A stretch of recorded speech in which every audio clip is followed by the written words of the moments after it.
Welcome to our talk this evening. We are the Wichita Global Learning Center. I see a few new faces here this evening. Welcome. Benin is going to introduce our speaker in a moment, but before she does, I just want to remind everybody that next month we will have a little bit different date than usual. Our event next month will be on December 14th, and we'll be screening a film called Metamorphosis, Women's Resilience to Oppression in Turkey, and having a discussion led by Dr. Eyüp Eason. So pardon me for mispronouncing that.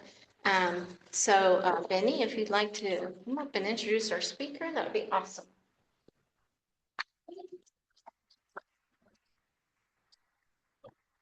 Hello? Okay. My name is Benny. Is everything good with the voice? Okay, cool. Okay. Anyways, for everybody who doesn't know, I am actually Lebanese American. And how does this get anything with the presentation? I promise you it will make sense in a second. But when people ask me about Lebanon, I love telling them everything about Lebanon. And unfortunately, because I am Arab, people have a little bit more of a negative connotation about where I'm from. They think I'm oppressed. They think all these different things that are just straight up not true. So when I talk to them, I love to tell them the positive aspects of Lebanon, how it's a gorgeous country, really tiny, 3/4 the size of Connecticut, but that's besides the point. And I just want to make sure that, yes, there are negatives to my country. And I know that, yes, last year there was getting bombs and currently is.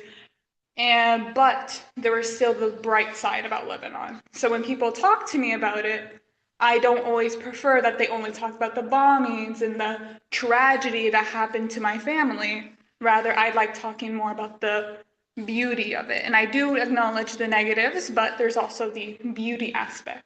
And the reason why I mention that is I have a feeling that our speaker has a very similar view about Afghanistan. So if you could please treat her the respect that I would have liked when people talk to me about my home country, I'd be eternally grateful for you all. But enough about Lebanon. That's not what we're talking about. If you really want to know, I can talk your ear off another day. But before then, I'd love to introduce you to our speaker, Fatima, who will talk about it, the day of life in Afghanistan.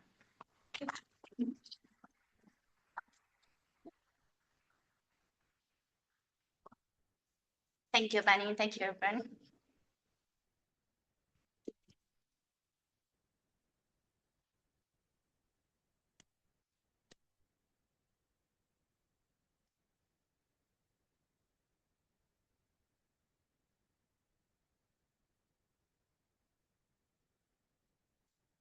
Um, Thank you so much, everyone, for inviting me here. I'm real happy to be here. And thank you so much for your warm welcoming.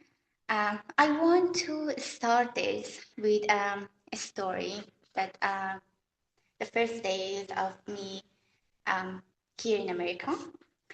When I first came here to the United States,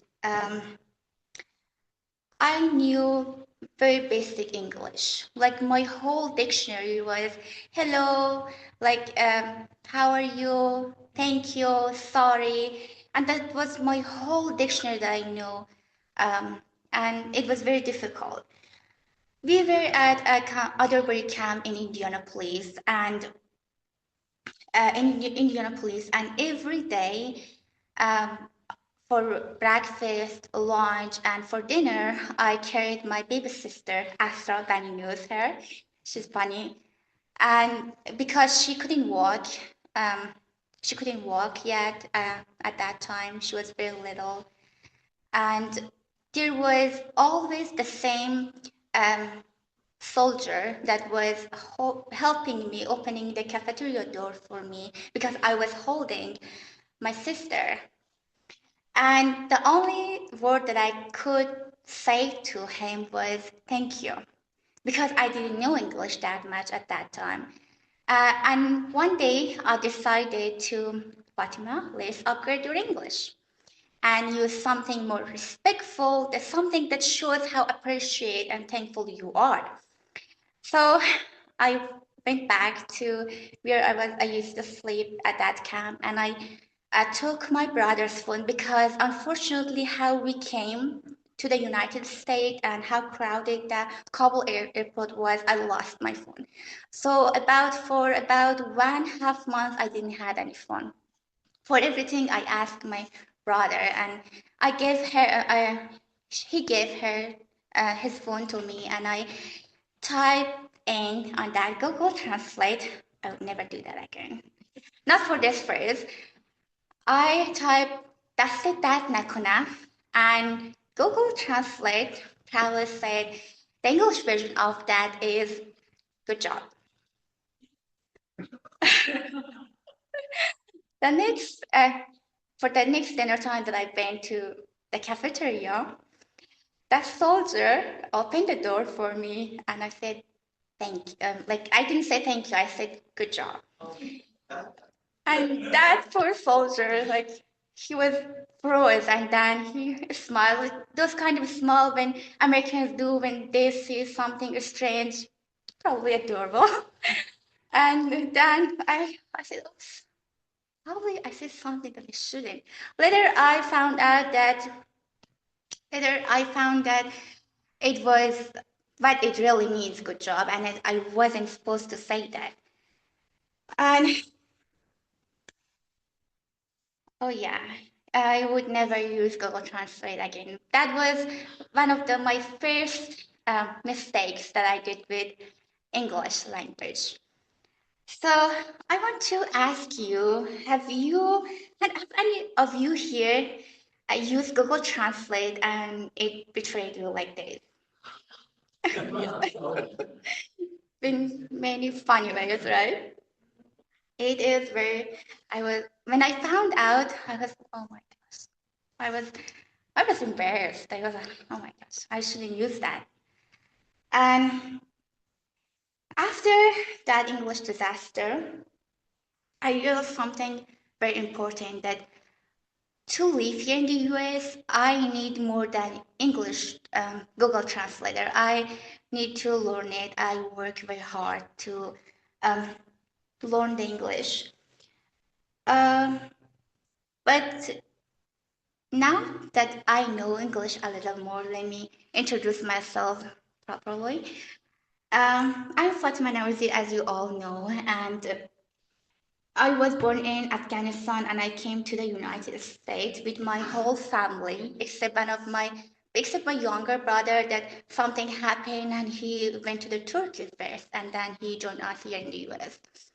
I came with my whole family, and after the fall of Kabul in late 2021, if people watch the news, it was a top news at that time. And I have 6 siblings. I know it is a little odd for Americans because they usually don't have that much. My older brother, and then me, my younger brother, and my 3 little sisters.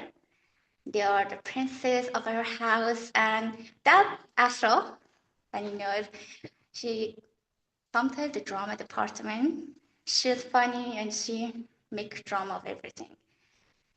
And today I'm a first year aerospace engineering student in Wichita State University. Yes, aerospace engineering, and I dream of working with NASA someday. When I talk about my dream with a lot of people, even if I can see on their face, it is very surprising for them that, wow, aerospace engineering, wow, working with NASA someday.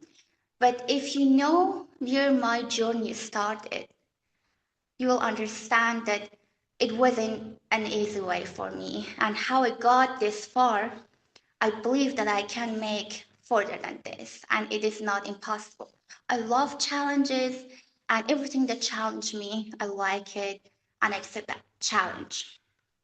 So now let's talk. Oh, I forget to show you that this is my little sister. That's my whole family, except one of my sister who captured this beautiful moment, and it was Eid.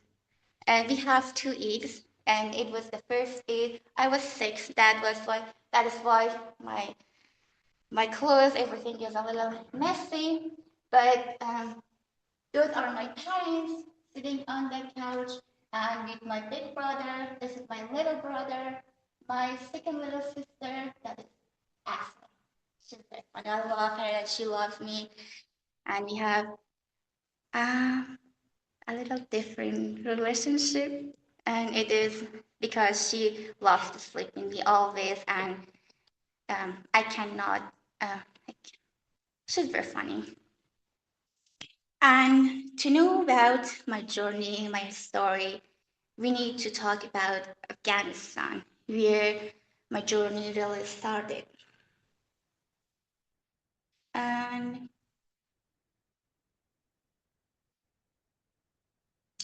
Afghanistan, here. Afghanistan sits right in the center of Asia.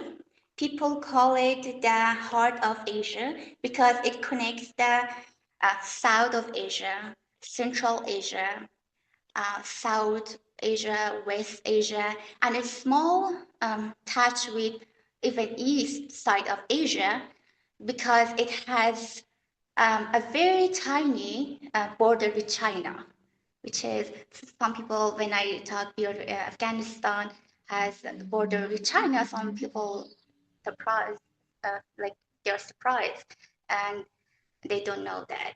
So, how many of you knew before that um, Afghanistan and China is their neighbor? Anyone? Okay, a lot of people. Okay. And it is, as you see in this picture, Afghanistan has a border with Iran, Pakistan, Turkmenistan, on the north, Uzbekistan and Tajikistan as well, and a small border with China to Wakhan, which I will mention it later because it is very important. And also, Afghanistan is landlocked country in Central Asia. Landlocked means we don't have sea, but we have beautiful rivers, we have beautiful mountains, beautiful valleys that later I will show you a picture of it. We have a lot of beauty in Afghanistan. Here about mountains.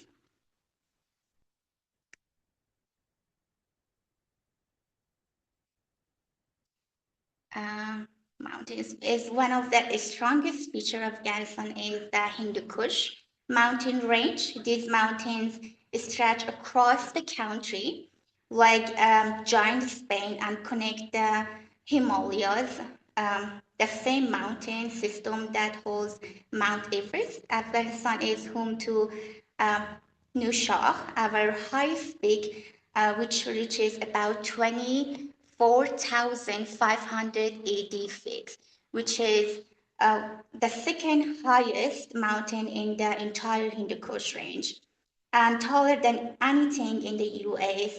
Its top stays white almost all the year. We also have beautiful rivers like Amu River in the north helps farms and also it forms borders. Kabul River starts in Kabul, flows to Pakistan, and we have a lot of beautiful, like children like me, who like they grew up in Kabul. They have a lot of memories from Kabul River, and also some um, sad side of that river, which was under a bridge, and Helmand River, longest river across desert and farms. A lot of farmers and land benefits from this river. And yeah, some beautiful places. This place, Bandi Amir, I love it because it is very beautiful and it is a bright blue lake, and it is the first national park in Afghanistan. It is very blue that you feel like it is painting, but it is not painting, and there is several lakes that make this Bandi Amir, and it is in Bamyan, and there is another place, Bamyan Valley, green, peaceful, full of history. As you can see at the background, there is um, Buddha, which is very historical and a place that connects many cultures. That is one of the reasons that why Afghanistan have a lot of different cultures. In a very small place, there is a lot different languages, different cultures, and also here.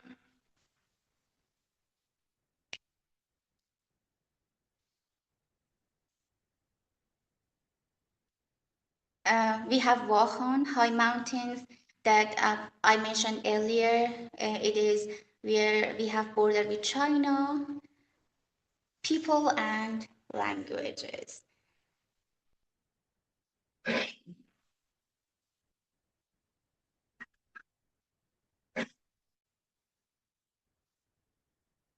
And we have two national languages, Dari and Pashto, but a lot of people that I face, especially here in America, they think the only language in Afghanistan is Pashto. That makes sense because the biggest tribe in Afghanistan are Pashtun and they speak Pashto. But the interesting fact is that almost a lot of Pashtun who lives in Kabul, they know Farsi. And a lot of people um, who lives in Kabul, most of them, they speak Farsi, and central Afghanistan, they all speak Farsi. So, and there are many different groups of people like Hazara, Pashtun, Tajik, Uzbek, Nuristani, Pashai, with different culture, with different languages. And beside these two national languages that we have in Afghanistan, in any area that, for example, if I live in an area that all people are Uzbek, so that third national language in that area is Uzbeki. And fruits. And if people outside, outside of Afghanistan, they always say that everyone that eat Afghan food, they love it, especially Kabuli. I have friends all over the world. Because what happened in Afghanistan in 2021, I have a lot of friends in Australia, Europe. Uh, I have a lot of friends here, and always when I'm talking with them, they are saying, anyone who came to our house as a guest and they eat Kabuli palav, they loved it. And the next time that they wanted to come, they asked for Kabuli to make them Kabuli because it's very delicious. And mantu is my favorite food because it has good flavor. I love it. And there's also another very similar to mantu, but instead of ground meat inside mantu, we that one is oshak. We put some kind of vegetable that I couldn't find here in Wichita. I really wanted to make it, and I looked a lot in Wichita. I couldn't find it. Yes. Sorry, can you explain like the little dish, like what ingredients there are? So For mantu? Yeah. Yeah, it is ground beef. It is ground beef, it is dough, flour, and it has a lot of different ingredients that you add with it, some vegetarian things, and there's also onion, a lot of onion with it, and it's not yogurt. That white things, it's not yogurt, but unfortunately, because we cannot find the exact thing here in Wichita, we use yogurt now. But it's called chaka in Afghanistan. I don't know that word in English, but I couldn't find it even when I searched a lot about it. I have two, our family has American friends, and since like it is now 3.5 years that we know them, and we asked them, and they search often. No, no, we cannot find that. It's just in Afghanistan or Iran in Central Asia. We don't have it here.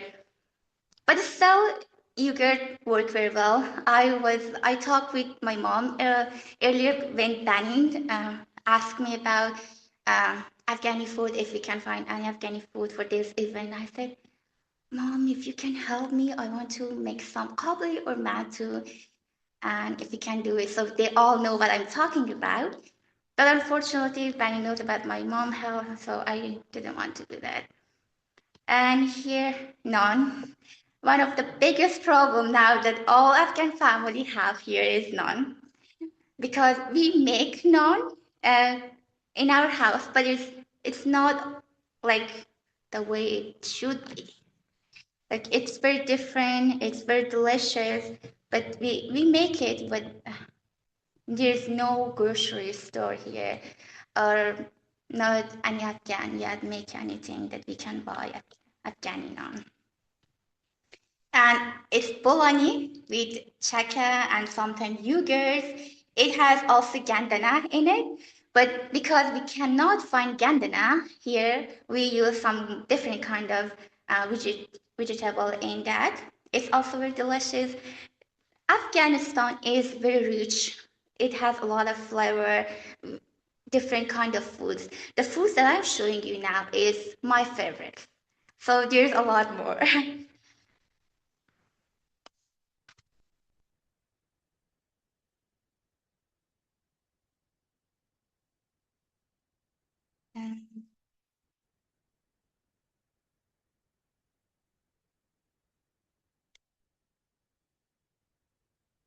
And music. Our dance, especially Atan, is full of energy. Like you spin in a circle and you clap. And it is like national dance in Afghanistan, and in um, every event, especially in weddings, we does it. We do Atan, and usually in national stage there is a specific order to do it. I can do it, even I'm Afghan, because it's hard, I think, and you have a lot of spinning. If I spin just a little bit, I fall because I cannot spin a lot, and it has a lot of spinning in a circle, and you have to do specific move that I can. I'm a good dancer. I dance, but I can do a ton. And here is, I include a picture of different instrument that is used a lot in Afghanistan.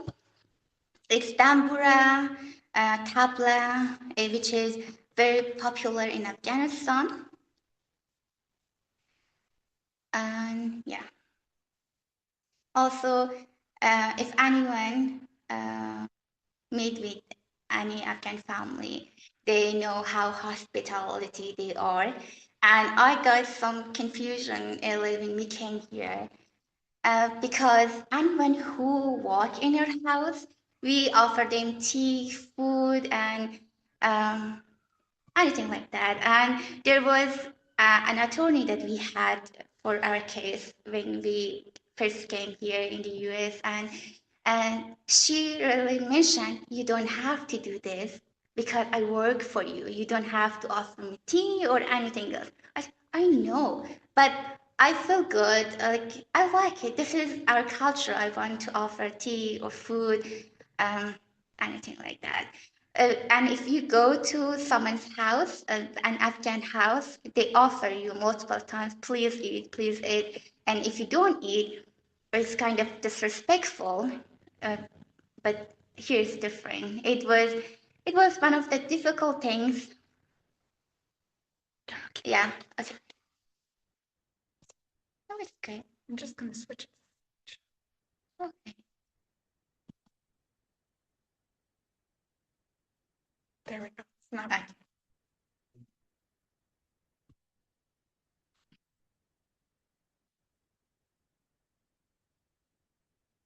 Okay, thank you, Bunny. Okay. History and today. Afghanistan has a history that goes back more than 50,000 years. We were part of the Silk Road, where traders carried species, silk, ideas, and stories. Many empires passed to our land. It has always been a place where different culture meets. Of course, Afghanistan. Oh, yeah, I went too far. I went too far.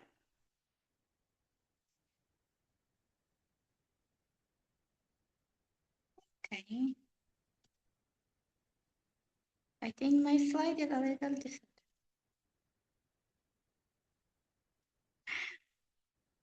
Okay. Sorry for that. I'm just.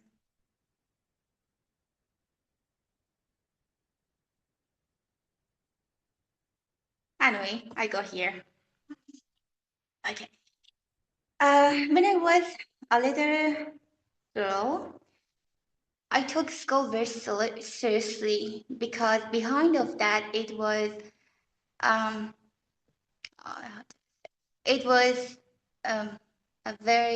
it had a good reason because in our countries, unfortunately, it was always hard for girls to go to school, even when Taliban wasn't there.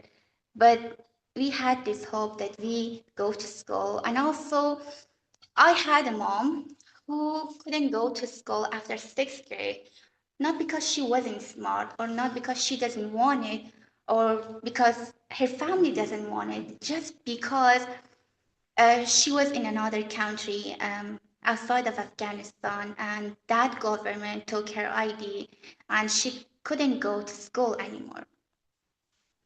But she was very passionate. She loves to become a doctor. And after marrying my dad, when I born, she always wanted me to become a doctor.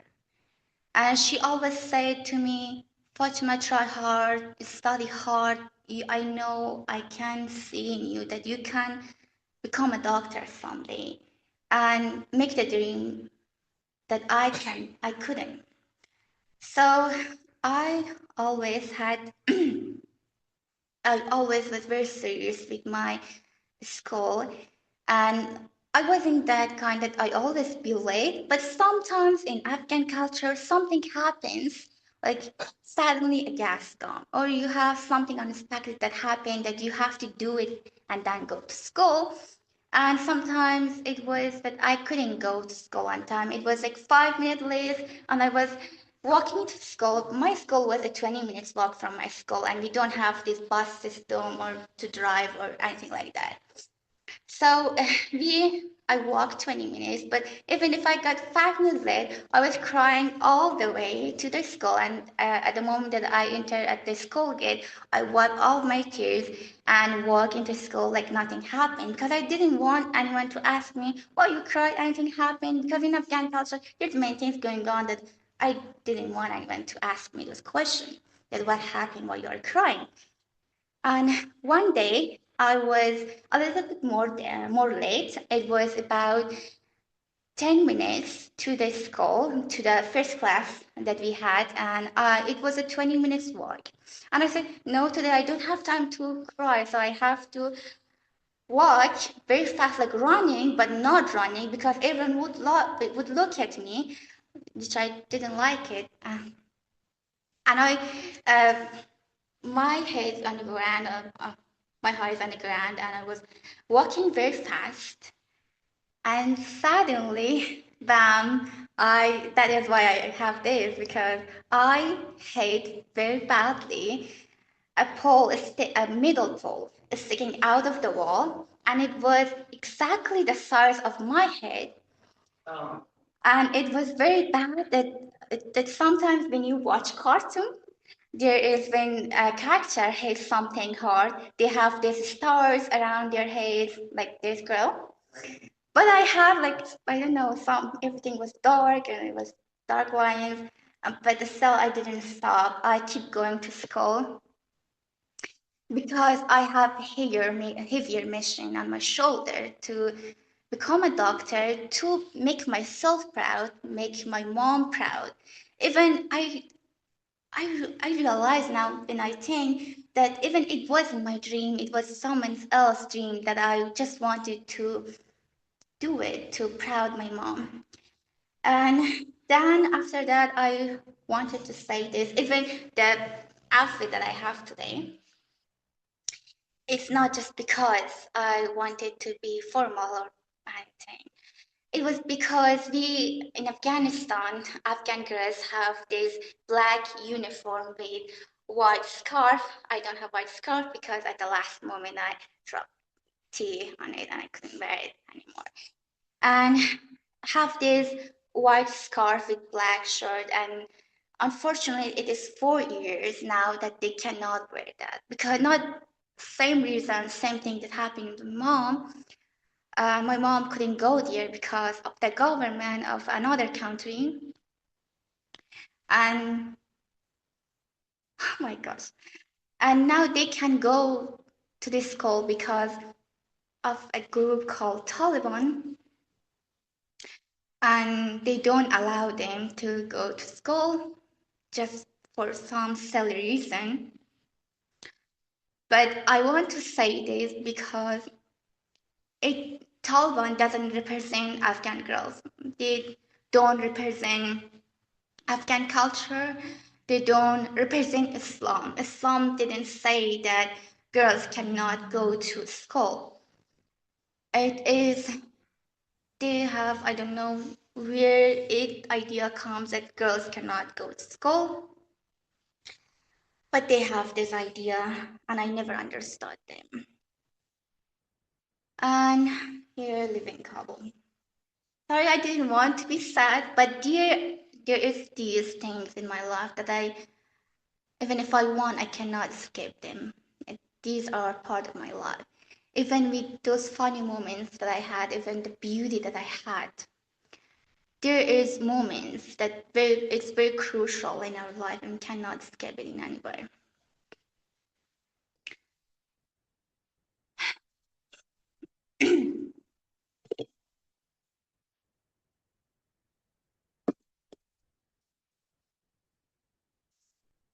As I grow older, life slowly changed. I remember watching the news of my country.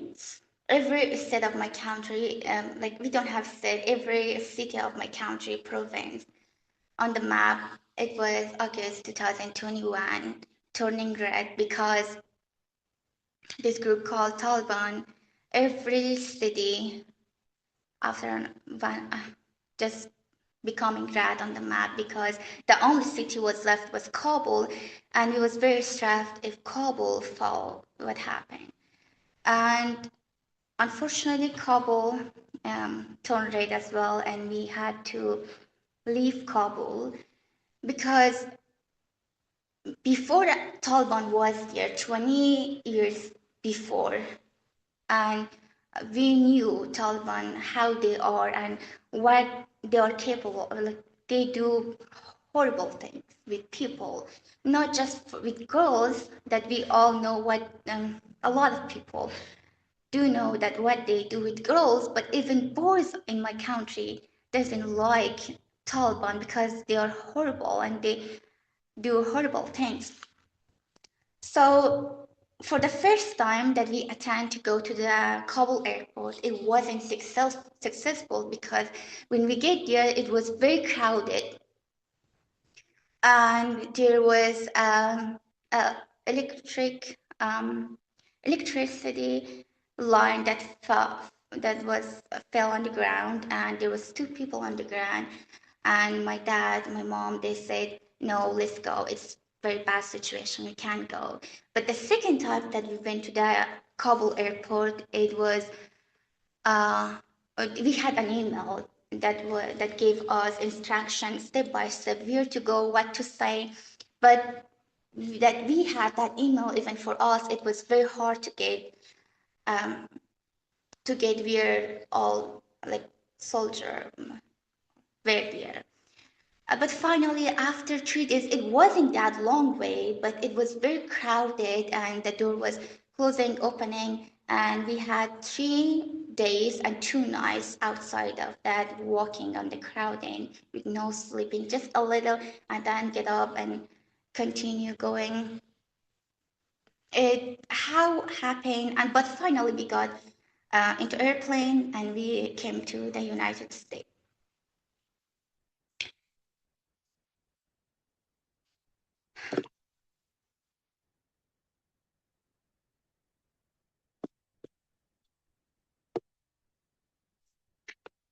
Yeah, that was very difficult times, very emotional, and it was very easy to cry. Even we said, okay, we're brave, we can do it, but still there was a lot of crying. You can see everywhere. My little sister, um, you're turning, holding him. It was very hard, and I made my scarf like an umbrella for her to, and waited so the sun don't burn her because it was very hot and just for a baby it was very difficult. It was difficult for adults. Don't imagine how difficult for a baby it would be. And everything in the America felt like entering a new planet. Everything was different. Language, culture, weather. Think of it, everything. Even the bathroom was different. And the bathroom was something that I cannot adjust to it even today, after years, like 4 years now here. One of, yeah, one of my biggest shock here in America was when I was at the store with my dad. And okay, after getting everything, we made to the cashier. She was scanning, and there was another woman who was putting all the grocery into bag. And it was first days. It was like first months of us being in America, and I said, "Okay, let me help." I didn't ask her. Wish I asked her, but I didn't ask her, and I start helping her, putting all this stuff on the bagging, helping her to bag about the grocery put in the bag. And then she was super mad at me and she said, why are you interrupting my work without my permission? In my mind, in there, I said, I was just trying to help and be kind, but my English wasn't that strong. I said, I'm sorry. And also there was another time that I was at the grocery with my dad. It was at Walmart, I think. It was Walmart. And went there because we have this okay, this habit when we buy something, we ask for discount. And here in the US, you cannot do that. Everything has their exact price, and you cannot change the price. And I understand that. But in Afghanistan, it's different. If something is $10, they will say this is $50, and you ask for discount until it gets $10. Okay, let's do it. It's okay. It is this way in Afghanistan, but here my dad ask them for discount, and I said, this is the price. I cannot ask them for the discount. But he asked me again, please do it. And I said, okay, I'll do it. Even I knew it doesn't work, but I still asked for discount and it didn't work. I said, look, it doesn't work here. And even like earlier there was a movie that showed the exact thing that my dad did with me. There was a guy coming from Afghanistan. He was new in America and he was asking for discount. It was very funny and I was laughing at him and all of a sudden, oh my gosh, my dad did this to me. And yeah, it is very different. Some things that here you never ask for discount. Don't even try it. Okay. And of course, the bathroom. I made note. It was another whole drama. The first time that I walked into a bathroom, oh my gosh, it was opening on both sides, And also there was like a very huge opening, a huge gap on between the floor and the door. And I was, oh my gosh, I don't feel comfortable here. It's very uncomfortable. I don't want to use it. To be honest, at the first, I thought probably the building is old or they made it differently. I didn't know. I just said it is not normal. I didn't know that it's normal in America until I went to my school. First, I went to the Southeast High School. That was where, and then I went to East High. When I went there and I saw it here and again in restaurant, I said, okay, this is, you have to deal with it.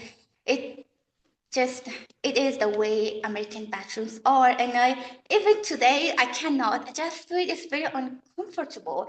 I asked Americans, do you feel comfortable going to a public restroom with all these gaps? And they said, to be honest, no. Even I asked my teacher, and she said, I born here, I raised here, and don't feel comfortable. And I said, okay, if no one feels comfortable, why is it this way? And then I searched about it, I read about it a little, and I found it was that old idea about fast and easy cleaning. And it just ignore the fact of how uncomfortable it makes every people. Even American don't think about immigration or people who came here for visit. It was one of my big shock, and I never adjust to it.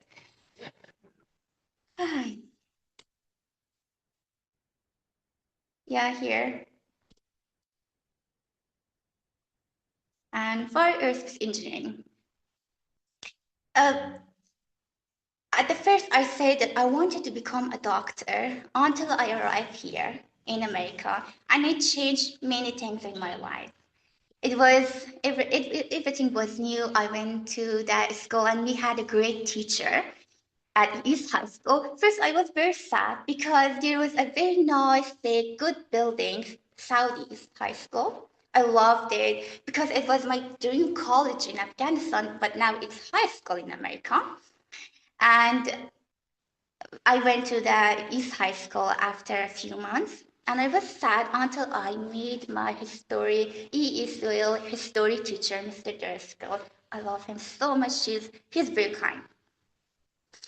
And after the class, we talked about politics. We talked about Afghanistan. We talked about many things, even a sentence that he always used to put a sentences on the screen and ask everyone's opinion for about 5 to 10 minutes. But we continued to talk about that sentence the whole hour. He really helped me. I did learn English more in his class than any English class because he was a great teacher and he was talking with he really cares about your students. And even today, I ask always my friend about him and he asks about me because I know, I feel like he is one of the best teachers that I ever had in my life. And he changed my mind about politics because when I said, okay, now I don't have my mom's dream, she can go and do it by herself now in America because we accept it or not, America is the land of opportunity for everyone, doesn't matter what age. And when my mom went to school, I said, I want to learn something that I like. And I started, okay, I always listen to news and I like journalism, but not probably I don't go to be a journalist, but let's to think about politics. And then we talked about this with Mr. Driscoll, my history teacher, and I said, Fatima, you're kind and you please think about it more. And when I said, okay, no, I can't do it politics because politics has a lot of things that you have to do with, sometimes you have to do with people that I don't want it. My heart doesn't accept to do that. And then there was a one-time visit that we visit at WCU. And I saw girls, there was many opportunity, very great programs at WSU. it made me to think about engineering or different things related to space, but I didn't decide at that time to become an aerospace engineer. But there was a specific event that I went to that WC to introduce a girl to engineering. When I went there, I saw girls make they making airplane. There was a lot of good opportunities, and I said, okay, I love space. And I always there was a YouTube channel that was always talking about quantum physics or space, anything related to space. And I said, let's to think about aerospace engineering. And I said, okay, now I want to become an aerospace engineer for two reasons. One, because what I just said, I love space, anything related to it, quantum physics, and then it was challenging. It was challenging and new even to American culture. We don't have a lot of girls who are engineer. And I said, this is this could be very challenging in American culture. So let's do it. And I'm here now at first year at WSU studying aerospace engineering. I hope it goes well for me because I thought I'm great at math, but after attending college, I said, okay, I need to study more math because I forget everything. Back in my country, I knew math a lot, and we were like in Afghanistan, we study a lot of math, and Central Asia is good with math. And I said, okay, Americans, okay, I'm good with math. And then I start again. I had this math class at college, and I said, no, I forget everything. I don't need review. I need to relearn everything. That was very difficult for me to accept it because I was very confident about my math. But no, now I'm not.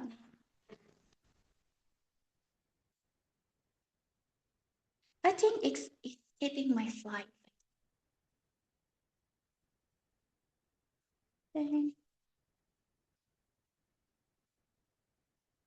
Why? Internet. Yeah, yeah. Okay.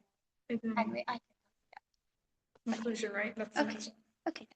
Thank you, Benny.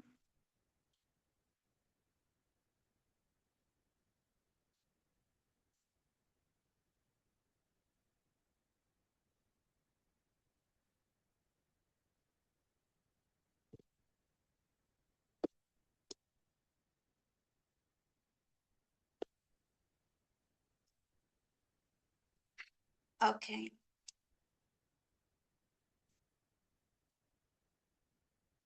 It's okay, Benny. It's my conclusion and I don't have anything. And sometimes life puts you into like anyway you have a lot of obstacles in front of you. Sometimes it's a fear, sometimes it's a border, sometimes it is a Google Translator. Oh my gosh. And sometimes it is a middle pole waiting for you, for your forehead. I cannot forget these two accidents in my life, never. This middle pole and that poor American soldier. That I said good job to it. Like, oh my gosh, the confidence of a Harvard professor who knows English and say thank you, but no, you don't know what you're saying. Okay, uh, we have, I don't know, I had a slide about all celebration that we have in Afghanistan. We have different celebration, but there is after winter, the New Year is after New Year. There is a lot of celebration that we celebrate in Afghanistan.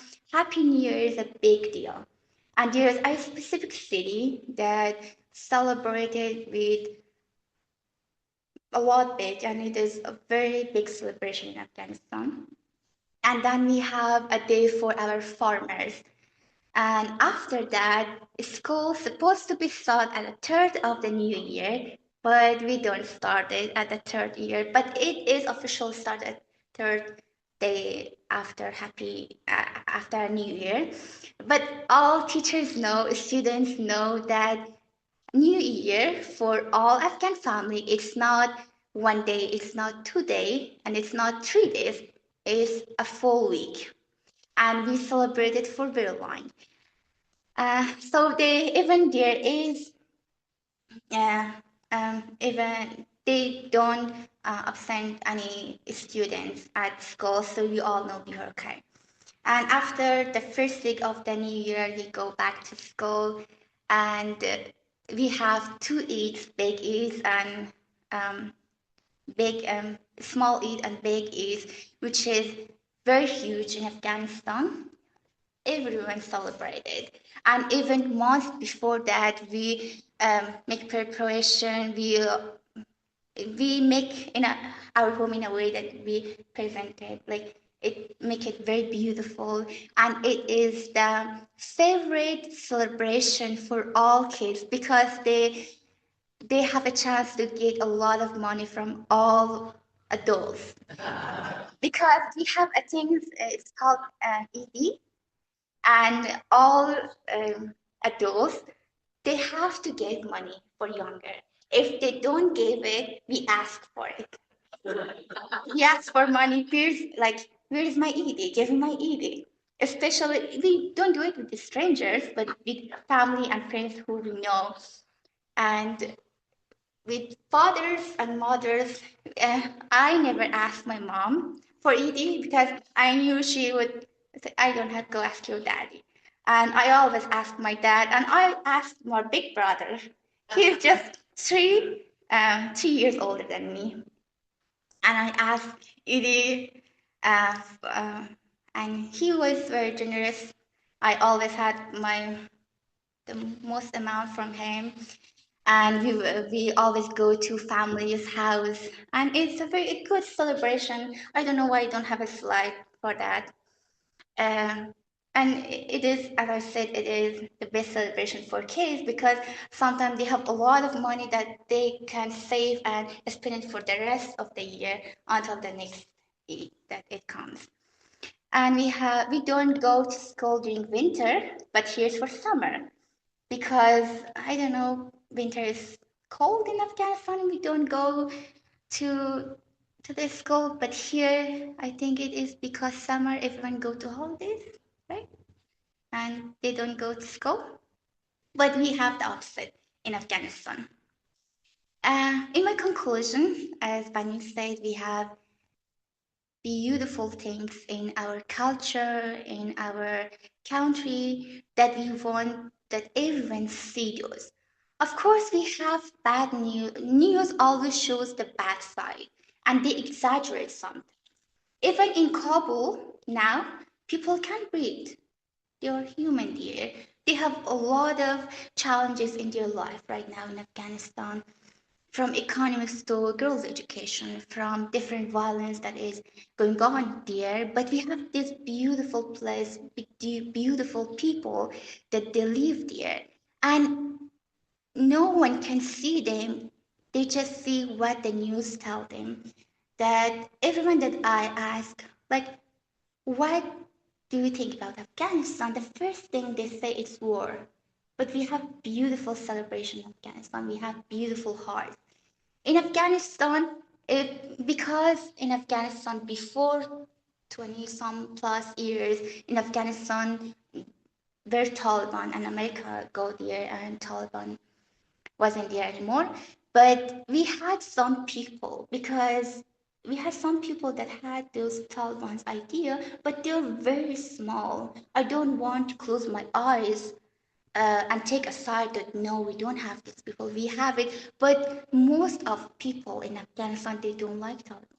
They have beautiful heart. They want their girls to go to school. They want their boys to go to school. We have amazing people from nothing. We have a lot of facilities here in America or any other country, but we don't have it in Afghanistan. And they grow and they achieve big things with nothing. Like sport is a great example for me. We recently had our futsal team who had the gold medal in Asia, and it was very emotional for everyone, especially for me. And they won the gold medal, and I cried.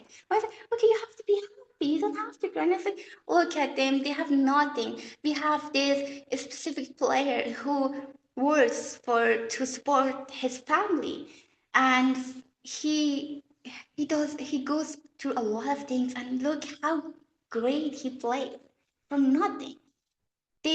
No one's supporting, but we have this amazing hard worker, hard player in Afghanistan who achieved these things, and it is very valuable.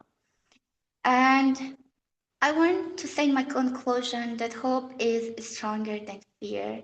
We have a lot of obstacles in our way, but if we have with hard working and with hope, we can reach anything. May we all keep walking, even if we sometimes walk into a pole. And I hope, and thank you so much for listening to me. I don't know how long I talk, and I'm sorry if anything goes back because I wasn't prepared for it.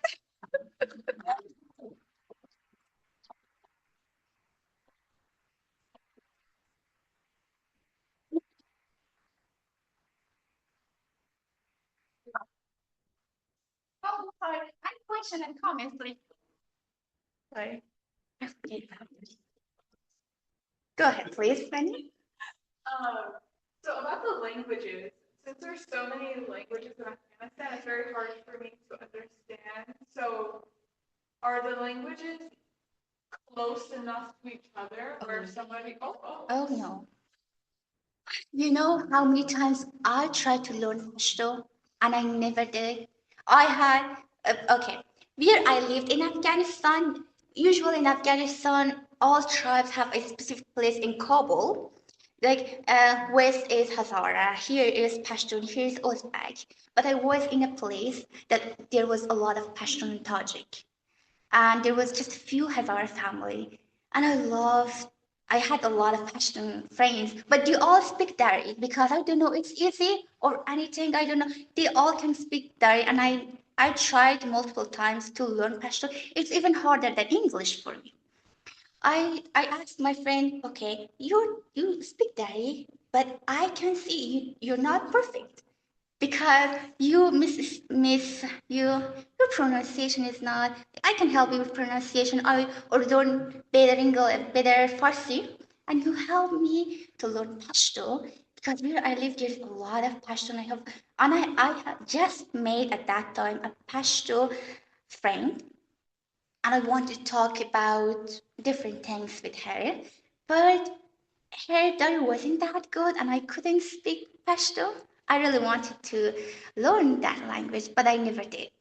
Because, and that is because, what I think is because how Afghanistan is in the central, we're a lot of the center of like Asia, and a lot of different culture, different places meet together. So it just made a lot of culture, a lot of language. There's a lot of language that I couldn't remember all of them. There is like Pashtun, Farsi, even most of people knows that. But because there's a lot of languages, we have a lot that in any area, if there is like an Uzbek, all Uzbek people there, that third national language is that language in that place. I just want to thank you for being so hard and sharing about your country. I can feel your pain, saw you, and I think that's very hard. Thank you so much. Yeah, I really appreciate to be here. As I said, it is like towards the end of the semester and a lot going on. I didn't prepare for this, and I just talked. I hope that I didn't miss anything. Yeah, thank you. Anything else? Yes, go ahead, please, and I come back to you. Yes. You mentioned that you had to leave Afghanistan very suddenly, and now you know, are a student at Wichita State and build a life here. Would you like to go back, or that's you like Afghanistan but it's not the part? To be honest, okay. To be honest, I love my country. I love my nation, but I would never go back to it because there's Taliban. And even if Taliban goes away, I want to get something here. And I love Wichita. I love here. When when you live somewhere, it becomes that place becomes your home, your new home. Now I don't have just Afghanistan as my home in my heart. But Wichita, I love here. I love the people I met. I always mention to Benny that I don't know, am I lucky or anything else? Because almost anyone that I met here, they were very kind. They were welcoming. Even I had a teacher at East High School that everyone was afraid of her because she was a little harsh, and she was very nice to me. And I said, okay, I'm lucky. But I would go there if I can do anything for girls in my country. Of course, I would go there even if I love Wichita.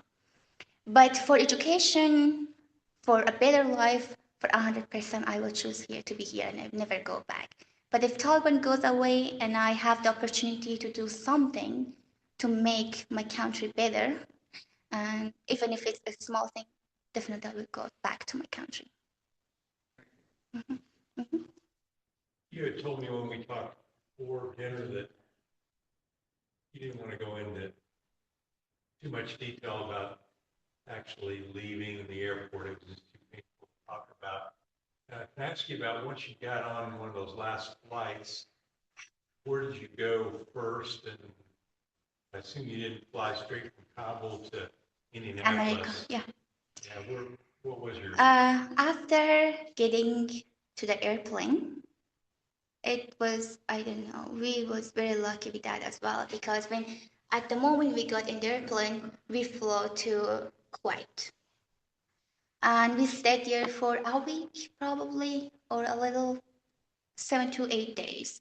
We were at Kuwait, and at the moment we uh, walk into Kuwait, we heard this news that there was an explosion at Kabul airport, and a lot of people died there, and we were very sad what happened, and we were very worried because that moment, that 1 month since Afghanistan, all cities, like the map turning red, cities after cities, it was very stressful, painful. But at that day, when Kabul felt like my heart felt like I cannot explain that emotion. It was very difficult, very uh, yeah.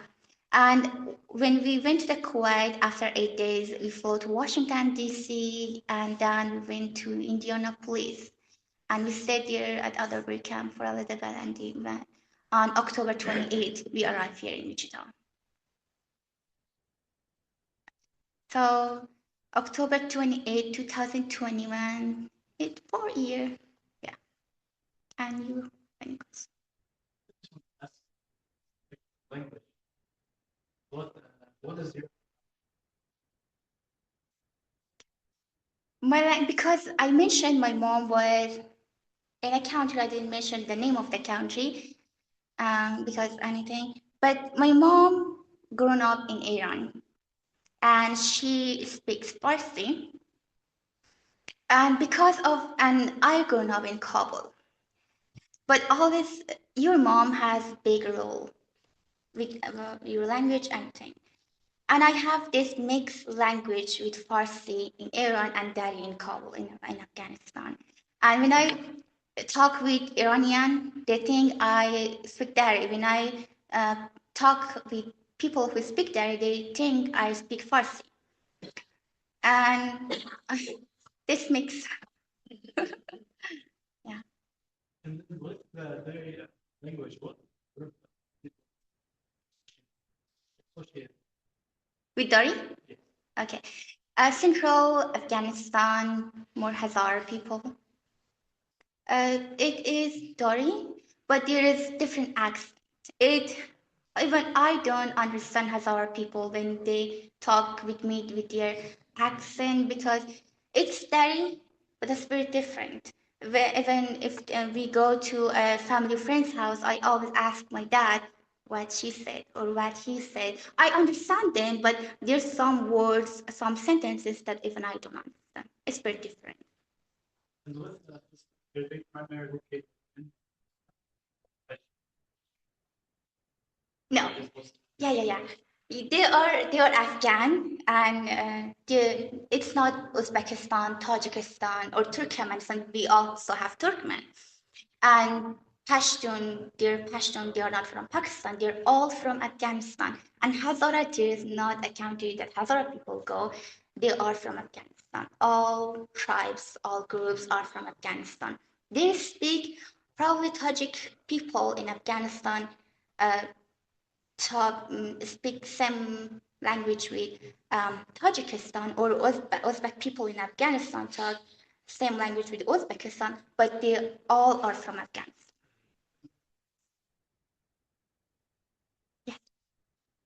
So aerospace engineering. In Hubble, you walked in to a C-17A transport. This is about as big as. It was very big. Big airplane. And you have never flown before. I did. Oh, you had flown. But I was very little. Uh, when I was very little, I thought, yeah. How did you feel being in this building that went up in the air? I had a lot of emotion at that time. I was happy that I get out from where Taliban is because I didn't like Taliban even because I heard a lot of stories, a lot of sad stories while I was in Kabul, and even the news. I start to read a book about Taliban, and there was very worse. I couldn't continue. I just stopped reading that book because it was worse and didn't like it. And I had a very bad idea of Taliban. I still do. When I get out of Kabul, I feel like I'm out of jail or something. I was very happy, but I was very sad for my country. And I even remember when we were at Otterbury camp in Indianapolis, even it has a beautiful sunset. And the cafeteria we went there, the sunset was beautiful, and I was looking at that beauty, and even that beauty makes me sad. I was crying, and I remember a song at that time went viral, and a lot of singer. It was meaning بی آشیانه گشتم خانه به خانه گشتم means like I don't have any home now and I knock in any door. Something like that. It was very sad. I remember all women was sitting together playing that song and crying at other break camp. And I wasn't crying, but I was making, you tried to be here and now you're crying. But even I went back to that building and I was crying. And my friend saw me, oh, I catch you. You're crying too. And I said, of course I'm crying, but I don't want to cry in front of my mom and make her sad. But yeah, What kind of work did your dad do in Afghanistan? my dad worked. My dad was a taxi driver back in Afghanistan. He works also with fixing car, but sometimes he was fixing car. He did a lot of things: fixing car, taxi driver, and for a little bit he did free works at a bazaar, at market, something. Anything? I want to ask a question. Because I asked this, no, two questions. First, what did you know about Afghanistan before? Was it all about war and terrible like Taliban. Anyone heard before about Taliban? Yeah. And what did you feel for like? Okay, what did you think about Afghanistan on the late 2021 when what happened to Afghanistan? That it was very sad. And the second, what? Okay, is it comfortable going to public restroom here? It's rough that way. That's the only place, and I always go there. But then their water for like the sinks very short time, so it's very weird. None of that. No, but I always try to go to that restaurant because when I went there, wow, this is healthy and something out of it. But in America, for the Taliban, they try to protect. I always got angry as a Middle Eastern myself. I was like, that's not Middle East. Yeah, It's even Muslim. So what they did is I got very angry. The way that the media portrayed it was Arab. You're not Arab. unfortunately, But they tried to clump it all together into one thing. I So just that's one different answer. yeah, but also they don't just represent Arab and Islam, they don't represent Afghan. Because this is their idea in Afghanistan to be a lot, oh my gosh, it's getting into politics. I don't like it. You know, back in 2002 or so, we have this Art Center Cinemas line that will show documentaries and foreign films. And in 2002, they showed a documentary. 2002, my birthday. It was before then. It was about the Taliban. Yeah, are you mentioning about what happened to New York? What's that? No. No, they talk a lot about the Taliban after what happened in New York as a scare. Scared. Well, but this movie had been filmed like in 2000 or early 2001, and then September 11th. What happened? And so I went to this movie. It was well attended because everybody's like, "Oh, it's Taliban." And I remember everybody had to wear all the women had to wear the burqa, and couldn't go to school, and then women could not go outside unless they were escorted by a male. As I mentioned before, this is the second time the Taliban is in Afghanistan, and I said how horrible, how stupid they were back when they were in power in Afghanistan. Because there was a lot of silly things they didn't want to give anyone headaches. Like you had even a small girl, 5 or any girl who can walk or cannot walk, and their moms they had to do very heavy hijab. I do hijab, Banning do hijab. We are not, but it's different. They are like doing. There's a thing called burqa. They have to wear that, and even a little girl, and they all had to scored by a male. Even if they go for, there wasn't any education. If they go to buy something or anything, no one dare to go. A woman go to there to buy something. But if they had to, I watched a very short movie about a girl who had to make herself a boy to have the right to go out and work for her mom, because they didn't have any any man in their home. There is a lot of sad things about how Taliban are. And I don't know, even Afghan people don't understand where these ideas comes from. And some people are saying they are, I don't know. Yes, go ahead. Yeah, I've always, for me personally, always pushing very, as you mentioned, very big in the Silk Road and a lot of captivity. Yeah, you know about It heroes. was a very big because and a lot of fire.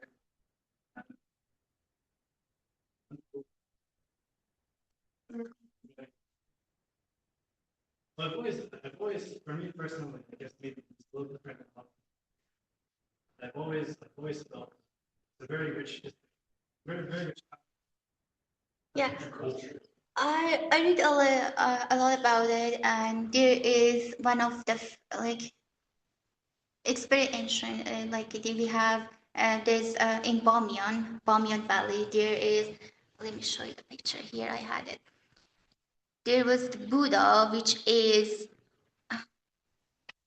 Taliban destroyed it back then when the first time they were there. Yeah, this one at the background. They destroyed it, and but still it has something.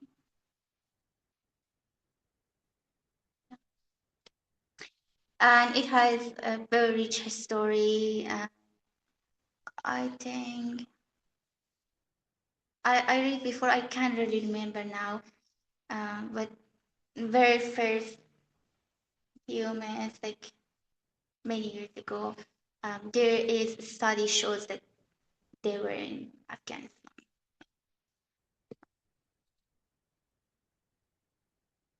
No.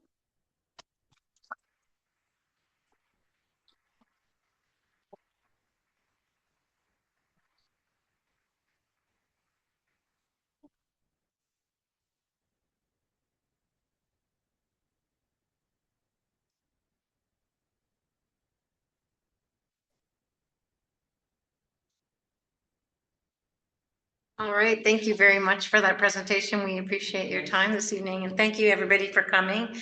And hopefully, we will see you in December, on December 14th, on Sunday, December 14th, for our next presentation. Thanks.